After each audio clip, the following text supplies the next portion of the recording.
বৰ্ণমালা শিকোৱাৰ পিছত স্বৰচিহ্নবিলাক কেনেকৈ চিনাক্ত কৰিব পাৰি সিহঁতৰ কাৰণে সহজকৈ লিখি উলিয়াইছোঁ।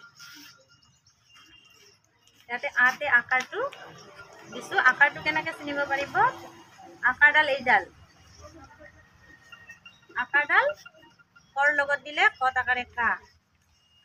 তাৰপিছত হচৈকাৰডাল দিছোঁ, হচৈকাৰতে হচৈতে হচৈকাৰ, এইটো হ'ব কত হচৈকাৰে কি। দীৰ্ঘইকাৰডাল দিছোঁ, কত দীৰ্ঘইকাৰে কি। সেনেকৈ আমি গোটেইকেইটা স্বৰচিহ্নই দি দিছোঁ। তাৰপিছত দিছোঁ কি ইয়াত আখৰকেইটা বেলেগ বেলেগ আখৰ দি স্বৰচিহ্নকেইটা দেখাব পাৰি এনেকৈ। এইবাৰ